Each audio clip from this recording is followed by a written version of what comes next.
Let's dive right in. Today in Portland, records point to a labor leader working behind the scenes to sway city council decisions. It's a window into how power moves here, even when the cameras are off.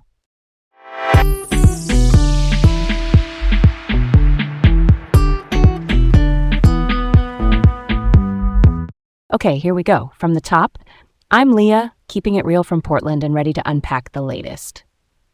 And I'm Garrett. Welcome to Laid Back Local, the news of the day with Leah and Garrett, right here in Portland, Oregon. All right, let's set the stage for this one. First up, labor leaders' secret campaign to influence Portland City Council exposed.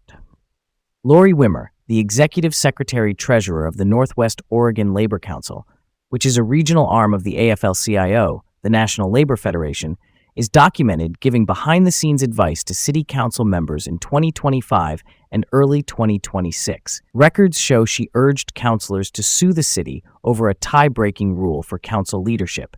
That move could have extended Ilana Purtle-Guiney's run as council president. Purtle-Guiney presides over council meetings and helps set agendas. It's not just ceremonial, it shapes what gets traction. The big picture here. Wimmer has a long history in Oregon politics, including lobbying for the Oregon Education Association, so she knows the terrain. These records show a deeper level of influence than she publicly acknowledged, and she also weighed in on labor and police union matters. The concern isn't whether labor has a voice, it clearly does, but whether that influence is transparent, and these records suggest gaps. Not gonna lie, that's something to chew on, huh? That's close to the heart of it. Real talk. Backroom maneuvering on a tiebreaker that affects who runs council meetings feels off. If you're advising elected officials to sue the city they serve, that should be out in the open. Can you explain why pushing a lawsuit over a tiebreaker mattered so much here? Yeah, totally. Leadership decides priorities. If a presidency is extended, even for a year, it can tilt which policies get heard, delayed, or fast-tracked. So the tiebreaker wasn't small, it was leverage over the council's direction. And records suggest Wimmer even tried brokering deals to shape who held those roles. That's pretty significant for a person who described herself publicly as just observing. Keeping it real, that's a no-go for me if the public can't trace the influence. If you're part of the conversation, say so. That's basic accountability. Let's not let this one slide by. January 2026 was the council president vote, and this paper trail covers 2025 into 2026. It underscores how much happens in the shadows. What a twist. Okay, let's move on. Next up, controversial initiative to redirect clean energy funds to police faces uphill battle. Here's the rundown. The Portland Clean Energy Community Benefits Fund, or PCEF, created by voters in 2018 and paid for by a 1% surcharge on big retailers' sales, funds climate justice projects like energy efficiency, green job training, and community climate resilience. A police union-backed initiative, the police union being the group representing sworn officers, wants to carve out 25% of PCEF's revenue for hiring more officers. A Multnomah County judge gave part of this a green light, but under the hood there are procedural hurdles. Procedural just means process-related. The petition had to be refiled in February 2026 after a court ruling, and now it faces a tight timeline to make the November 2026 ballot. Opponents argue it could violate constitutional rules, and the measure also includes what's called a maintenance of effort requirement. That's a promise to keep general fund police spending at least at current levels, even in a budget crunch. Meanwhile, the Clean Energy Fund has actually brought in more than initially projected, which is fueling both sides of the debate over city priorities. I've got a strong take on this one. Redirecting voter-approved clean energy money, even for a popular cause like public safety, kind of undermines the original mission. If the fund was built for climate justice, shifting 25% away isn't small. That's a quarter of its impact. Why not build a separate, transparent plan to fund police staffing without dipping into climate dollars people voted for? That hits different. I hear that. Quick why, though. How can a voter-approved fund be changed like this? Ballot initiatives can amend city code or the charter if voters say yes. So if this qualifies for the ballot and voters approve, it's legal and binding. The debate is really about priorities and whether changing the fund keeps faith with what voters wanted back in 2018. All right, let's roll on.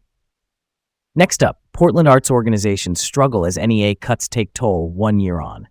The National Endowment for the Arts, or NEA, is the federal agency that funds arts groups. In January 2025, after Donald Trump reassumed the presidency, many already approved NEA grants were canceled. Here in Portland, that hit groups like Portland Playhouse, Artists Repertory Theater, and the Portland Institute for Contemporary Art, known for the Time-Based Art Festival, hard. Portland Center Stage did snag a separate $35,000 NEA grant for a new play festival, but overall, federal support has dipped. The ripple effects are real. Portland Playhouse had a decade of NEA support before 2025. Artists Rep received 8 grants between 2007 and 2022.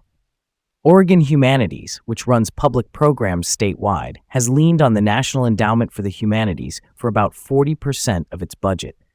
With cuts, these groups tightened belts, reduced staff, scaled back events, and leaned hard on individual donors and local government. They're also trying to navigate the NEA's newer nationalistic priorities, emphasizing country-first themes, which may not align with all local projects. This one really resonates with me. Arts organizations are more than shows. They're jobs, education, and community space. Losing a grant on opening night, like what Portland Playhouse experienced, that's heartbreaking. I mean, truly, local support matters more than ever. If we value access to the arts, city and county partners, and us as neighbors will need to help bridge the gap until federal winds shift. Switching gears just a little. Next up, Oregon lawmakers halt tax breaks for data centers amid economic and environmental concerns. A data center is basically a giant warehouse of computers that store and process internet data. Think streaming, cloud storage, and AI. Governor Tina Kotek had proposed extending tax breaks for new data center investments as part of a broader economic bill, but lawmakers carved data centers out until at least 2027. Here's why. Data centers already take up a big footprint. They consume about 11% of Oregon's electricity, and there have been concerns about water pollution and water use. Oregon's attractive for these facilities because we don't have a sales tax, so companies like Amazon have built heavily in eastern Oregon. But local governments feel the strain from big tax incentives while shouldering infrastructure costs. Pausing new tax breaks gives the state time to study the economic payoff versus environmental impacts and how communities are affected on the ground. Yeah, that checks out. Scrutiny here makes sense. We've got to weigh kilowatts and jobs on the same scale. Externalities, side effects not priced into the deal like water stress or grid upgrades, can add up for towns. I'm all about that perspective.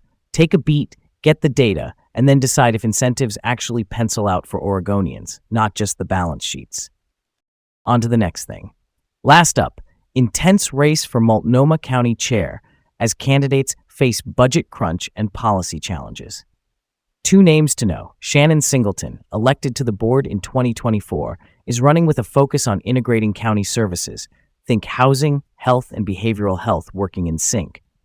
Julia Brim Edwards, a former Nike executive and past Portland Public Schools board member, emphasizes data-driven operations and increased law enforcement funding.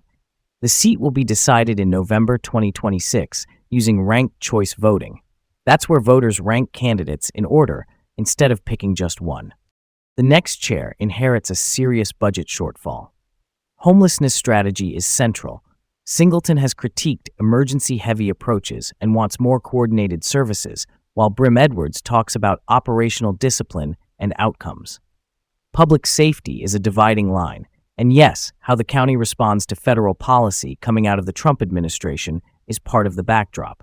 Bottom line, whoever wins will have to triage spending, prioritize under pressure, so critical services don't falter. That's a story worth telling. I'm optimistic, honestly. A budget crunch can force clarity, and ranked choice can reward coalition building. If the next chair leans into transparency, collaboration with the city, and clear metrics so we know what's working, I could get behind that idea. It's got more weight than it seems. The way the county navigates housing and behavioral health this next year could reset the tone across the region. So, there's your big picture for today. Thanks for spending a few minutes with us in Portland. We'll be back tomorrow with the latest. All right, that ties it up nicely. Stay curious, take care of each other out there, and we'll catch you next time.